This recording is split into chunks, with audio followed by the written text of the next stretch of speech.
جہاں تک بہاؤلہ کا تعلق ہے، بہاؤلہ اور باب اللہ دو الگ الگ بریج ہیں۔ بہاؤلہ نے نبوت کا دعویٰ کیا اور یہ کہا کہ خدا نے مجھے مقرر کیا ہے کہ میں آنے والے مسیح جو بھی نجات دہندہ آنے والا ہے اس کی راہ تیار کروں، اور اس کا اسی لیے باپ کہلاتا ہے دروازہ، وہ ہے کہ اس میں سے گزر کے آنے والا تشریف لائے گا۔ اور چونکہ انہوں نے واضح دعویٰ کیا تھا الہام کا، وہ مدت مقررہ کے اندر اندر قتل کر دیے گئے اور خدا نے ان کے ساتھ وہ سلوک کیا جو جھوٹوں سے کیا کرتا ہے۔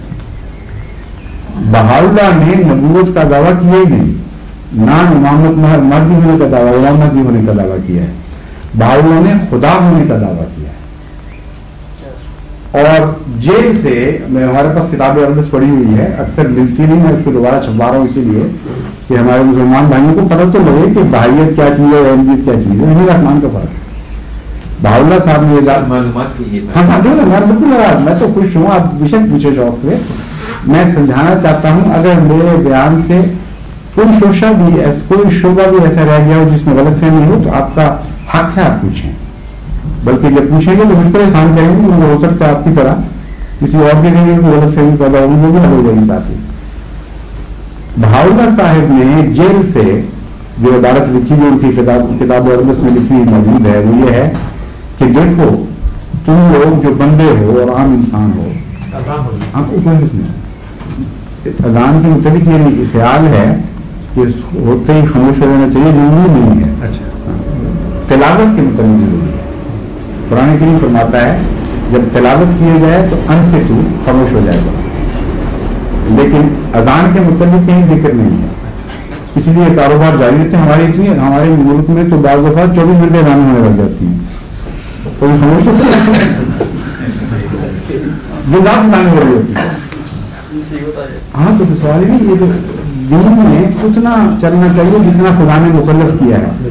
جب ہم آگے بڑھ کے کریں گے اپنے برخان کئی مشکلیں ڈالیں گے۔ جب اکیلے بیٹھے ہوں، کوئی گفتگو دینی نہ ہو رہی ہو یا لغویات ہو رہی ہوں تو پھر بہتر یہی ہے کہ نیکی کی بات سنیں، لیکن اگر یہاں بھی دین کی ڈسکشن ہے تو واضح کوئی نہیں ڈسٹربنس کا۔ اچھا، اب میں آپ سے عرض کر رہا ہوں، بہاؤلہ صاحب نے لکھا کہ میں خدا تو قید میں ہوں تمہاری خاطر اور جیل کی سوگتیں برداشت کر رہا ہوں، دیکھو کتنا بڑا میرا احسان ہے، تم میرے بندوں بار عیش کر رہے ہو۔ اور ایک جگہ نہیں، ریپیٹڈلی انہوں نے یہ دعویٰ کیا، اور سارے قرآن کریم میں یا احادیث میں ایک بھی اشارہ نہیں ملتا کہ خدا تعالیٰ خدائی کے دعوے دار کو اسی دنیا میں پکڑ لیتا ہے، نبوت کے دعوے دار کو پکڑنے کے ملتا ہے اعلان۔ وجہ کیا ہے؟ ظاہر بات ہے، خدائی کا دعویٰ اتنا ایبسرڈ اور تعاون والا دعویٰ ہے کہ کوئی دھوکہ کھا ہی نہیں سکتا سوائے اس کے کہ خود ہی پہلے ہلاک ہوا ہو۔ نبوت کے دعوے میں مشکل ہے، کیونکہ نبوت کے دعوے میں وہ کہتا ہے مجھ سے خدا نے کلام کیا، آپ کے پاس ذریعہ نہیں ہے معلوم کرنے کا کیا تھا کہ نہیں کیا تھا، جس نے کیا تھا وہی جانتا ہے، اگر وہ نہ پکڑے تو آپ کو کیا پتا؟ آپ ہاتھ ڈال بیٹھے ہیں اس نے کیا وہ تب مارے گئے، مان جائیں تو شک میں رہیں پتہ نہیں کیا دعویٰ کیا کہ خدا نے بولا بھی تھا کہ نہیں بولا تھا۔ اس لیے جب خدائی کا دعوے دار کوئی ہوتا ہے تو اللہ تعالیٰ اس کو ترک کر دیتا ہے، اس کی حیثیت کو دوڑا دیتا ہے، سارے خود اپنی موت مر جاتے ہیں۔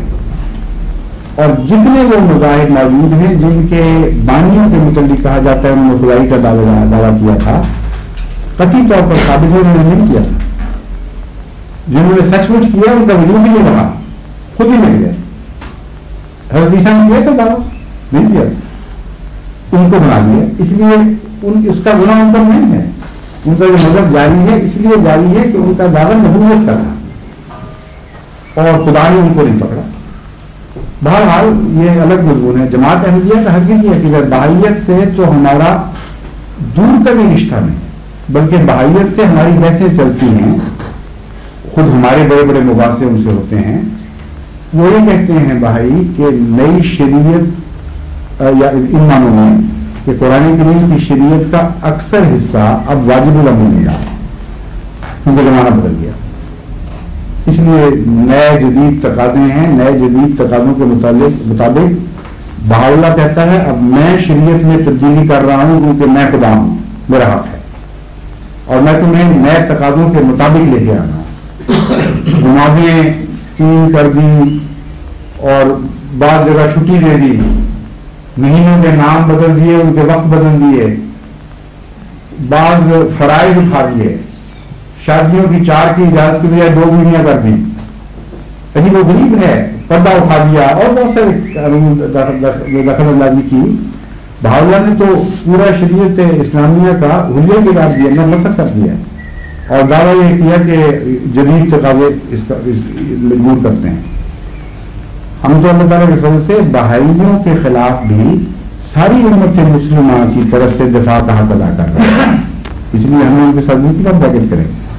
میں آپ کو مثال دیتا ہوں، میں امریکہ گیا، وہاں بھی بڑا ان کا چلا ہوا ہے قصہ ان معنوں میں کہ پروپیگنڈا ہے کہ ہم بہت پھیلے ہوئے ہیں، ہم چند لوگ ہیں، خود خدا نے ان کو برکت نہیں کہی۔ ان کا جو مرکز ہے اکا، وہاں بھی ٹوٹل نمبر بہائیوں کا 25-30 سے زیادہ نہیں آج تک۔ یہ تو سنو کہ اللہ تعالیٰ کہی۔ مجھ سے ایک بھائی صاحب نے گفتگو شروع کی اور بڑی ہوشیاری کے ساتھ، میں آپ کو بتاتا ہوں کہ آپ کے سامنے بھی بھائی آئے تو ان سے گفتگو کا طریقہ کیا ہے کہ دیکھیں گے، آپ کہتے ہیں کہ شریعت اسلامیہ اس لیے بہتر تھی کہ موسیٰ کی شریعت، عیسیٰ کا دین پیچھے رہ گیا، موسیٰ کا دین پیچھے رہ گیا، اس سے پہلے ابراہیم کے دین پیچھے رہ گئے اور وقت کے تقاضے پورے نہیں کر سکتے تھے۔ انسان تو پروگریس کر رہا ہے، 1400 سال پہلے کہاں انسان کس موقع پر کھڑا تھا، آج کا انسان ترقی کر کے کہاں پہنچ گیا۔ تو کتنا جاہلانہ عقیدہ ہے کہ شریعت وہیں کھڑی ہو جائے اور خدا تعالیٰ اسے تبدیل کر دے اور نئے تقاضوں کا خیال نہ کرے۔ اس لیے خود اس بنیاد پر، جس بنیاد پر قرآن نے گزشتہ شریعتوں کو مصیبتوں کو منسوخ کیا تھا، قرآن کی شریعت کا منسوخ ہونا ایک عقلی تقاضا ہے، ایک لازمی طبی تقاضا ہے، یہ دلیل دیتے ہیں۔ اور اکثر مسلمان بیچارے سادہ لوگ، ان کو فلسفہ دین کا چونکہ علم نہیں ہوتا، تو بڑی مشکل میں مبتلا ہو جاتے ہیں۔ میں ان کی بات سنی اور مجھے میں آپ کو بھی طریق سمجھاتا ہوں۔ میں نے کہا آپ نے دلیل جو دی ہے اس میں تھوڑا سا ٹوسٹ کر دیا، پہلے میں اس کو کھول دوں پھر اگلی بات کرتے ہیں۔ قرآن کریم نے صرف یہ دعویٰ نہیں کیا کہ ان پچھلے دنوں کے مقابلے پر چونکہ بعد میں ہے اس لیے اس کو حق ہے۔ قرآن کریم نے یہ دعویٰ کی ہے الیوم اکملت لکم دینکم واتممت علیکم نعمتی ورضیت لکم الاسلام دینا، کہ ہم نے آج دین کو کامل کر دیا ہے۔ یہ دین کے کامل ہونے کا دعویٰ کبھی گزشتہ کسی شریعت نے نہیں کیا تھا، اور کامل کے بعد اضافہ نہیں ہو سکتا۔ کامل میں کمی کریں تب مارے گئے، کامل میں اضافہ کریں تب مارے گئے۔ یہ بیلنس ہے جس کو آپ بگاڑ سکتے نہیں۔ زمانہ کے گزرنے سے کامل میں کیسے تبدیلی ہو سکتی ہے؟ میں نے ان کو مثال دی، میں کہتا آپ مجھے، میں مثال دیتا ہوں اور میں آپ کے سامنے چیلنج رکھتا ہوں، اس کو تبدیل کر کے دکھا دیں مجھے، میں اسی وقت مان جاؤں گا کہ بھائی شریعت سچی ہے۔ حضرت موسیٰ علیہ السلام نے تعلیم دی کہ ناک کے بدلے ناک، آنکھ کے بدلے آنکھ، تو مکہ مارے تو مکہ مارو اور خوب برابر کا بدلہ دو۔ یہ تعلیم تھی کہ نہیں؟ اور معافی کا وہ ذکر نہیں ملتا۔ حضرت موسیٰ کی تعلیم کے متعلق میں ان کو بتایا کہ کمپیریٹیولی کامل تھی، ایبسولوٹلی کامل نہیں تھی۔ اور میں یہ بتانا چاہتا ہوں آپ کو کہ اسلام ایبسولوٹلی کامل ہے، کمپیریٹیولی نہیں۔ جب یہ سمجھ جائیں تو پھر کسی قیمت پہ بھی بھائی آپ پر غالب آ نہیں سکتے، ان کو وقت نہیں مل سکتا جہاں سے وہ داخل ہو جائیں۔ حضرت موسیٰ علیہ السلام کی تعلیم کو اگر ہم ناکامل کہیں، ناقص کہیں، تو پھر یہ اعتراض پیدا ہوتا ہے کہ خدا ناقص تعلیم دیتا ہے؟ خدا تو کامل ہے، وہ کیسے ناقص تعلیم دے سکتا ہے؟ اگر اس کی تعلیم ناقص تھی تو پھر خدا ہی ختم، پھر چھوڑو مذہب کو، پھر باہر نکلا۔ اس لیے یہ ہرگز نہیں کہنا چاہیے۔ وہ کامل تعلیم تھی اپنے وقت کی نسبت سے، ایبسولوٹلی نہیں، کیونکہ اس وقت حضرت موسیٰ کی قوم، جس قوم میں آپ آئے ہیں، وہ مغلوب تھی، مظلوم تھی، مقہور تھی، اور اتنی مضبوط بنا دی گئی تھی کہ اپنا حق بھی وہ نہیں لیتے تھے۔ جب حاکم قوم کا آدمی تھپڑ مارتا تھا تو تو کہتے تھے ہم تو تجھے معاف کر دیا. اب کمزور آدمی نے معاف کیا کیا, وہ تو بیچارہ بدلہ لے ہی نہیں سکتا, بزدلی کا نام معافی رکھ دیا. تو ان کے اخلاق اتنے بگڑ چکے تھے کہ ہر بزدلی, ہر کمزوری کو وہ اخلاق حسنہ قرار دے رہے. ان کو اگر معافی کی اجازت دے دیتا خدا اس زمانے میں تو انہیں معافی کرتے رہنا تھا. ان کو ضرورت کیا تھی کہ پھر وہ بدلہ لے آتا. ان کا کریکٹر کھڑا کرنے کے لیے, ان کو اپنے پاؤں پر دوبارہ قائم کرنے کے لیے اللہ تعالیٰ نے کہا اس وقت جب تک ہم مناسب نہیں سمجھتے ہم تم سے معافی کا حق ہی لے رہے ہیں. تم آنکھ پڑے گا تو آنکھ توڑنی پڑے گی, کوئی ناک کاٹے گا تو ناک کاٹنا پڑے گا. کامل تعلیم ہے اپنے وقت کے لحاظ سے, لیکن ایبسولوٹ ویلیو کے لحاظ سے نہیں تھی. چنانچہ اس کا رد عمل لمبے عرصے کے بعد رد عمل ظاہر ہوا اور وہ سخت دل ہو گئے.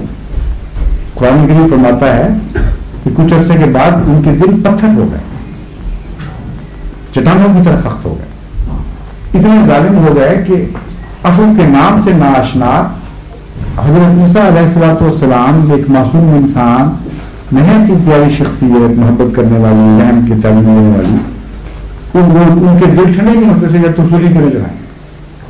کس طرح ظالمانہ سلوک کیا. خدا تعالیٰ نے اس تعلیم کو پھر اس طرح بدلا کہ بدلہ لینے کا حق چھین ہی لیا ان سے. حضرت عیسیٰ نے کیا فرمایا, ایک گال پہ تھپڑ مارے تو دوسرا گال بھی پیش کر لو, تمہارا کوئی کلوک اتارے تو قمیض بھی اتار کے دے دو. عجیب تعلیم ہے. لیکن اس زمانے میں اگر یہود کو اجازت دے دیتے حضرت عیسیٰ علیہ السلام کہ وہ اپنے ماننے والوں کو کہ بدلہ بھی لے لو, تو پہلے سخت دل سے انہیں لینا ہی بدلا تھا. انہوں نے کہا ایک تھپڑ کے بدلے دوسرا گال آگے کرنا تھا.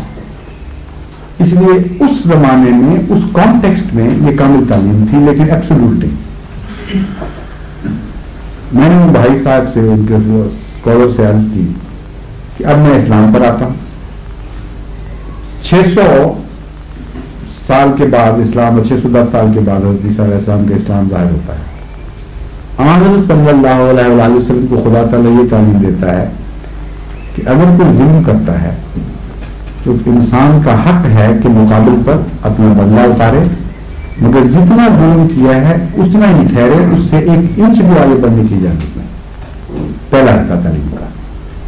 نمبر 2, عفو کی بھی اجازت ہے, معاف کرنے کی بھی, لیکن شرط یہ ہے کہ معافی کے نتیجے میں اصلاح ہو, معافی کے نتیجے میں جرم کی حوصلہ افزائی نہ ہو. ایبسولوٹ معافی نہیں. فمن عفا و اصلح, یہ الفاظ ہیں. جو عفو کرے بشرطی کہ اس کے نتیجے میں اصلاح واقع ہو تو خدا اس کو بہت پسند کرتا ہے. میں نے کہا اب اس تعلیم کو آج ذرا بدل کے دکھا دیں. 1400 سال ہو گئے, ایک شوشہ اس کا تبدیل کر کے دکھائیں کہ یہ زمانے میں پیچھے رہ گئی ہے. اب کامل تعلیم یہ ہے. قرآن کریم کو ایبسولوٹ ویلیو حاصل ہے, یہ ہے اصل پوائنٹ. کمال اسی کو کہتے ہیں کہ اس سے بہتر تعلیم ممکن ہی نہیں کہ نہ معافی کی کھلی چھٹی دینی ہے, نہ انتقام کی کھلی چھٹی دینی ہے. انسان ایڈلٹ ایج کو پہنچ گیا ہے, وہ یہ فیصلہ کرے کہ میں معافی دوں گا. اگر معافی کے نتیجے میں جرم کی حوصلہ افزائی ہوتی ہو تو خدا مجھے معافی کی بھی اجازت نہیں دیتا, میں نے لازمی پھر بدلہ لینا ہے. اگر معافی کے نتیجے میں اصلاح ہوتی ہے, کسی کا دل بدل جاتا ہے, کوئی پاک ہو جاتا ہے, تو خدا مجھ سے تقاضا کرتا ہے کہ میں اپنا حق چھوڑ دوں, اس کو معاف کر دوں. تو یہ ہے کمال کا مضمون. اور جماعت احمدیہ کا یہ عقیدہ ہے کہ دین ان معنوں میں کامل ہوا کہ ہر زمانے کی ضرورت اصولی طور پر بیان فرما دی گئی, اور ہر زمانے کی ضرورت قرآن کریم اور سنت محمد مصطفیٰ اپنے اندر رکھتے ہیں.